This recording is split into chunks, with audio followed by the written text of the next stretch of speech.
In the opening scene, a volcano blows its top on Ayaka Island in Japan. Two little boys, Jingi and Yukito, are running like crazy, trying to escape. Jingi promises to keep Yukito safe and tells him to stick with him as they head for a ferry that's ready to get them off the island. They finally make it to the ferry and run into an old guy in a suit who looks like a local teacher. The old man asks about Momoko, and Jingi explains that Momoko-san is still helping people evacuate from the areas being destroyed by the eruption. The old man tells them to hop on the ferry before it's too late, but Jingi is worried about Haruniai and Akane, who haven't shown up yet. The old man reassures him that Master Makoto Yanagi went to rescue them from the volcano, but he warns that if Yanagi doesn't make it back in time, something bad might have gone down. Yanagi, being overly confident and kind of clueless, doesn't know when to quit. He decides it's a good idea to go on one last adventure and head straight into the volcano like it's no big deal. Suddenly, there's a huge explosion, and everyone on the ferry freaks out, wondering what happened to Yanagi, their master and Yukito's dad. Spoiler alert, that's the end of Yanaja Nobody's making it out of a volcanic eruption alive. Yukito ends up in foster care and starts living with a family on the mainland. One day, he gets a letter from Inu Sanji, a friend of his late dad. Sanji explains that he sent Yukito to foster care so he could finish middle school, but now it's time to take him back to Ayaka village for high school, just like his dad wanted. Sanji promises to look out for him and make sure he has a good life. Yukito has no clue who this guy is, so he tosses the letter aside and goes to bed. That night, Yukito has the same dream he always has. He's underwater, all by himself, surrounded by these shiny little particles. He's not a people person, so being alone underwater in his dreams actually feels kind of nice. But then, he starts sinking deeper and deeper until he reaches this creepy, foggy area, and that's when he wakes up. Fast forward to middle school graduation. Everyone's hyped to be done with school, but Yukito,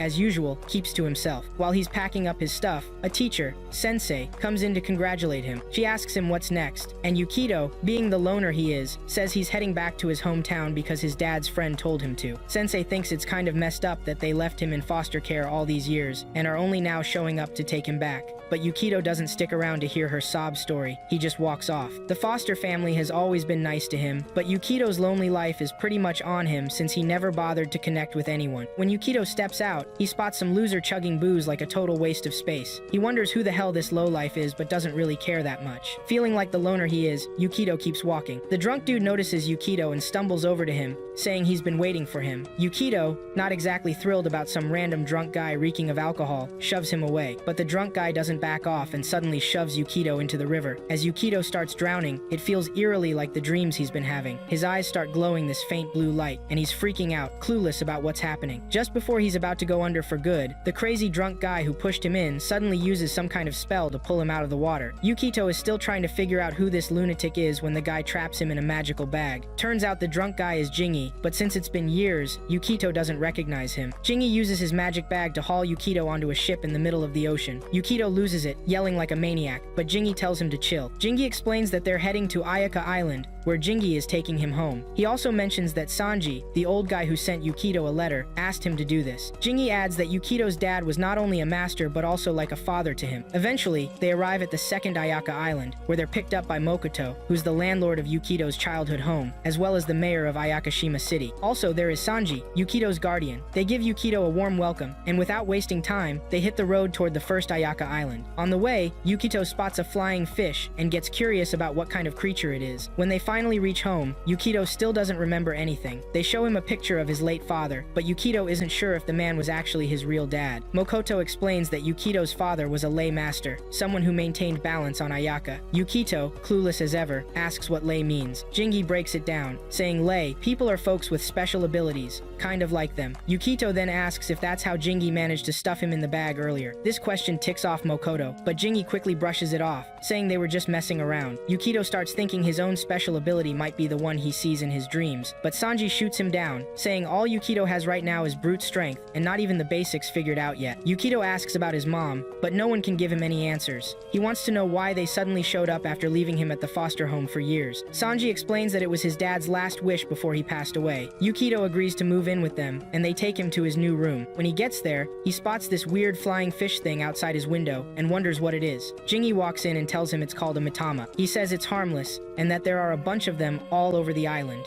Jingi also notices that Yukito is keeping his distance from everyone and asks why he's putting up walls. Yukito explains that when he was a kid, he and some other foster kids went on a picnic by the river. One of the kids was being a jerk, and Yukito got really mad. The next thing he knew, the river attacked the kid. Yukito didn't understand how it happened, but he was convinced it was his fault. Ever since then, he's kept people at arm's length to keep his emotions in check. But Jingi doesn't seem interested in the story. He's already playing a game on his phone or something. This ticks Yukito off, so he decides to step out and cool off before he loses it. He heads to the riverside and spots another type of mitama called an aramitama. This one's not so friendly, it's dangerous and way different from the one he saw earlier. The aramitama dives into the river and transforms into this massive, terrifying monster. Just as it's about to attack Yukito, Jingi shows up out of nowhere. Jingi casts a spell, and flames burst from his hand. Without hesitating, he hits the aramitama with a blazing fireball, and the monster explodes. Jingi acts all cocky and tells Yukito he should show him some respect. But then, the monster pulls itself back together. This time, Jingi tosses Yukito into the creature's stomach, expecting him to use his hidden strength to take it down. Yukito has no clue what's going on or how to use his powers. Jingi tells him he needs to figure out how to control them. Instead of shutting people out, Jingi says he should open up and let his emotions show. After all that chaos, they manage to head back home in one piece. The next morning, the booze-loving party guy, Jingi, wakes up hungover and finds Yukito chilling by the water at the crack of dawn. Yukito's trying to figure out how to wear his heart on his sleeve, just like Jingi told him to. Yukito's not sure if Jingi's goofy training methods will actually help him get a handle on his powers. Jingi, full of confidence, tells him he'll get the hang of it if he just focuses harder and taps into his lei energy. Yukito's like, lei energy? What's that? So, Jingi breaks it down for him. Lei energy is this super important force that flows deep in the earth, especially under Ayaka Island, where it surges in huge waves. But Jingi points out that Yukito's power is all over the place, totally out of control. He explains that syncing up with a big source of energy will help stabilize Yukito's abilities. Jingi then tells Yukito to try casting the spell he taught him to see how he's doing. Yukito crosses his arms, mimicking Jingi's signature move, and gives it a shot. He says, calm is water, which benefits all things. But yeah, it's a flop. All he manages to do is make a little bubble of water. Jingi, feeling the need to flex his skills, steps in to show him how it's done. He tells Yukito to watch closely, then casts the same spell, saying, calm is water, which benefits all things, flowing to places people avoid. This time, the water forms into a human-like shape that Jingi can control with ease. Yukito, though, isn't impressed. He doesn't care about fancy magic tricks, she just wants to figure out how to control his powers. After a while, Yukito decides to take a break from training. Meanwhile, Jingi stumbles back home, drunk as ever and reeking of booze. He starts rambling nonsense, thanks to all the alcohol. He tells Yukito that he tried to put his drinks on a tab, but the guys at the bar weren't having it and demanded he pay up. Now, Jingi's in debt and needs cash fast. He asks Yukito to work for him to help pay it off. Yukito's like, what? That's ridiculous, especially since he doesn't even know what kind of job he could do to make money. Jingi, still not making much sense, suggests that since Yukito is also a lay master, he could get a gig calming the Mitama spirits. As the story kicks off, these two goofballs, Yako and Chitaro, are digging through the job request box. Ever since the recent earthquake,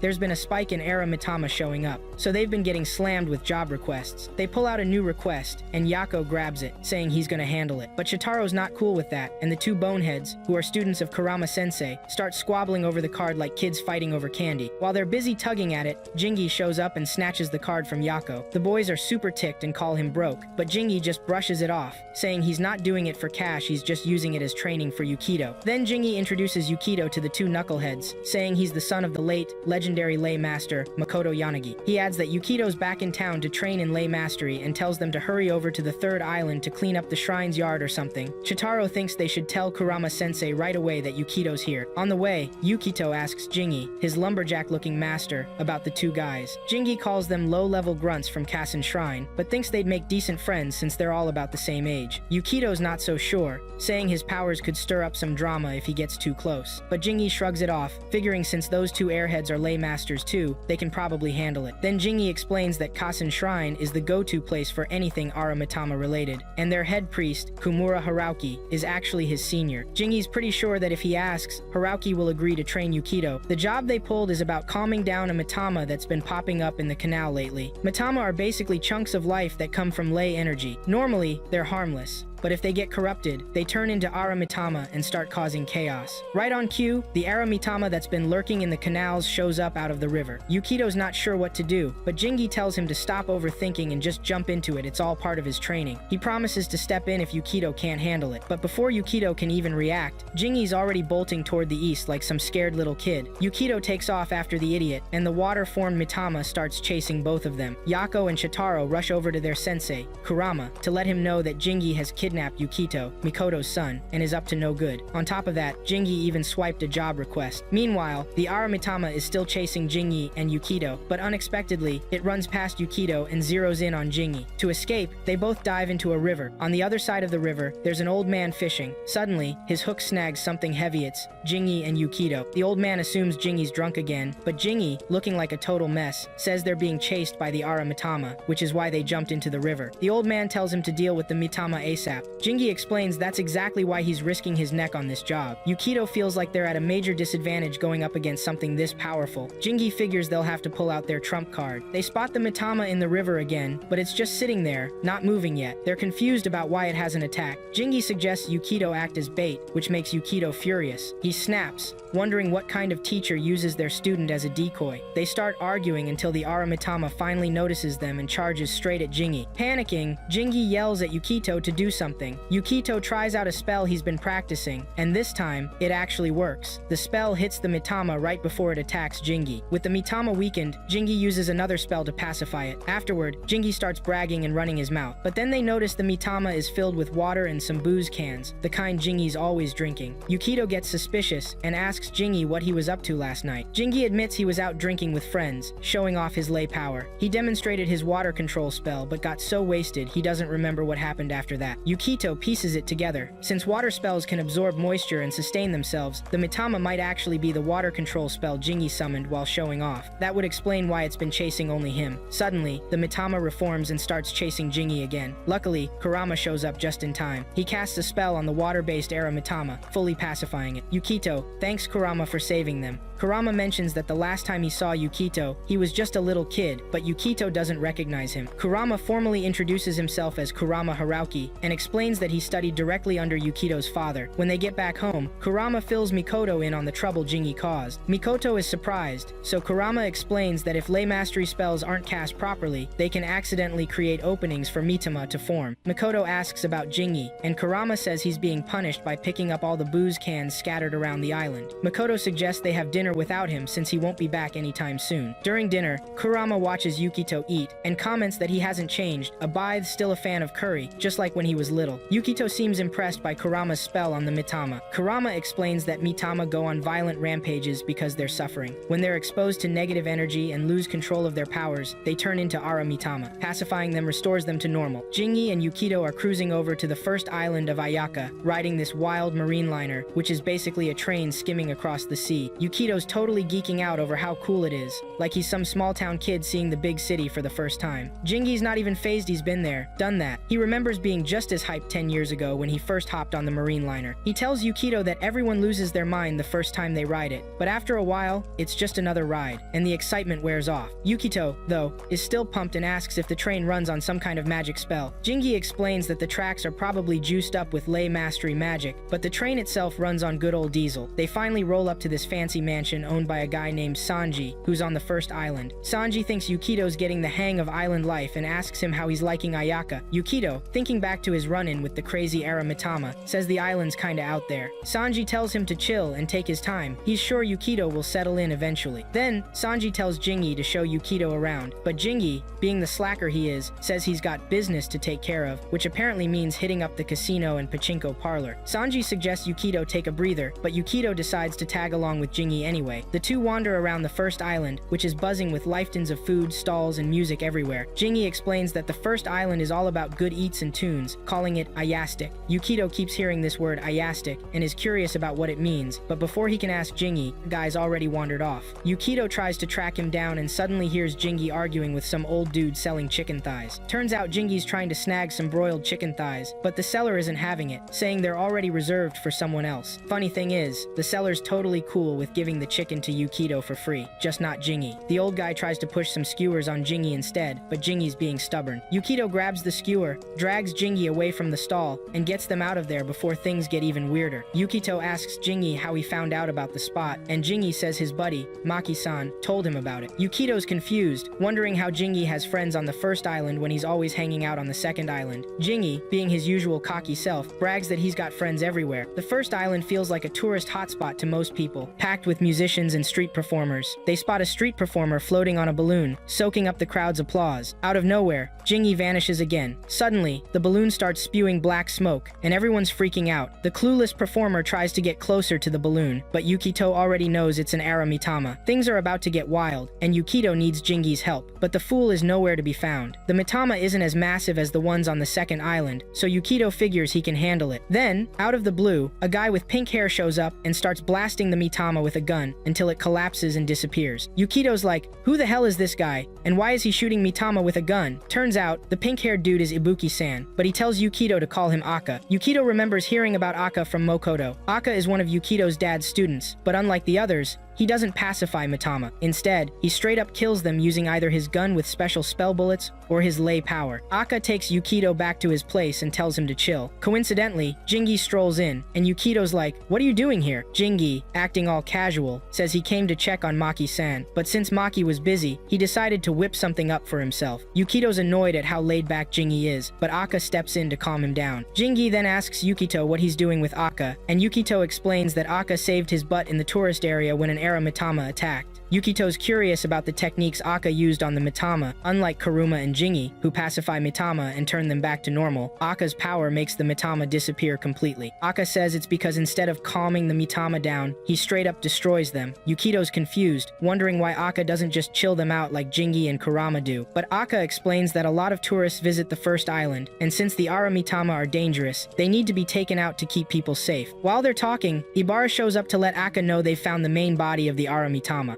Yukito's shocked, so Aka breaks it down for him. The Mitama Yukito saw earlier was just a piece of the bigger Aramitama. The main Mitama has these creepy, core-like pupil eyes, and the one Yukito saw didn't, meaning it was just a fragment of the real deal. Jingi tells Yukito that Aka's security team is all about protecting tourists from the dangerous Mitama. Yukito isn't cool with the idea of killing them, but Jingi thinks Aka's doing the right thing. Yukito asks how Kurama feels about Aka's methods, but Jingi warns him to never bring up Aka and Kurama together. They don't get along, like oil and water. Out of nowhere, Jingi remembers he forgot to pick up his allowance for working at Aka's shop, so he bails, telling Yukito to head home without him. Suddenly, Yukito hears people screaming and rushes over, realizing they're under attack by the Mitama. But this time, it's the main Aramitama, and it's massive. Yukito decides to try out a spell he's been learning from Jingi, even though he knows it could go horribly wrong. He gives it a shot, and while the spell works, it's not strong enough to calm the giant Mitama. Eika's security team starts firing at it, but they run out of bullets. That's when Eika shows up, takes off his suit, and gets ready to go all out. Jingi knows Aka's about to use some dark magic to finish the job. Aka starts chanting some intense spell. Bold is the warrior, wrathful is the fighter, victory is achieved through pride, and such is the height of wickedness. His hand turns into this huge black hand. He uses it to rip out the Mitama's core, smashes it, and drinks its blood. Aka then declares he'll become stronger than Kurama, the Dead Master, and even the dragon. Jingi and Yukito leave the first island and head to the third one. The third island's got a totally different vibe compared to the first two. It's kind of underdeveloped, but has this serious, quiet feel to it. Jingi, who's been partying hard for 2 nights straight after hitting it big at Pachinko, looks totally wiped out. Yukito asks if Jingi comes to the third island often, but Jingi brushes it off, saying the place is boring, just a bunch of trees and not much else. He only came because Yukito asked him to take him to see Kurama. Jingi mentions he only swings by during festivals, but Kurama and his goofy students, Yato and Chitaro, are the ones who actually hang out there regularly. Yukito already knows the names of Kurama's students, which catches Jingi off guard. When Jingi asks how he knows, Yukito says he heard it from Mikoto, who's been trying to buddy up with the lumberjacks on the island. Apparently, those guys are always bickering over the dumbest stuff. Before long, Chitaro and Yato show up at the park to pick them up, just like Kurama told them to. On the way to the Kessen Shrine, they start chatting, curious about how Yukito's settling into island life. Yukito's still kind of overwhelmed by everything, especially all the Mistama stuff and the marine laner. The islanders have been super nice to him, but since he spent most of his life alone, he's not really sure how to handle all the kindness. As they get closer to the Kessen Shrine, Yukito starts wondering what the deal is with the shrine and why the third island feels so different from the first two. Yato explains that the Kessen Shrine is dedicated to 2 dragon bosses sown of fire and 1 of water. These dragons have been chilling, and sometimes not chilling, on the 4th island for ages. Whenever one of them loses uses it, chaos breaks out, so the shrine was built to keep them calm. Chitaro chimes in, saying that when they were kids, the fire dragon went on a rampage, causing a volcanic eruption that even messed up the first island. The water dragon eventually calmed things down, leaving behind a crater lake. The shrine's main attraction is this volcanic rock that looks like the lake. Yukito remembers Aka saying he wanted to be stronger than the dragons, which makes him even more curious about them. Chitaro and Yato, meanwhile, are used to Jingi being a total booze hound, but they're not exactly thrilled about it. They think it's embarrassing for a Yanagi student to be tied to someone like him. Jingi, being his usual clueless self, says he needs a break from all the walking and wants a drink to cure his hangover. He figures the peach blossoms should be blooming by now and tries to drag Chitaro and Yato along to enjoy the flowers and have a drink. But things don't go as planned. They end up slipping into a lake. Kurama steps out of the shrine and greets Yukito warmly. He suggests they get the soaked losers some fresh clothes before they freeze. Yukito tags along with Kurama to the shrine's archives, and Kurama tells him to chill and make himself at home. He even offers Yukito some candy. Since Yukito was the one who asked Jingi to bring him to Kurama, Kurama cuts to the chase and asks why he's here. Yukito says he ran into Aka and explains that Aka's been taking out the Mitama, but he's using some weird method. Apparently, Aka is blasting the Mitama with some special gun and using some kind of strange power on them. Kurama figures Yukito might be freaked out by the whole black magic vibe of killing Mitama, so he asks the kid how much he actually knows about ley energy. Turns out,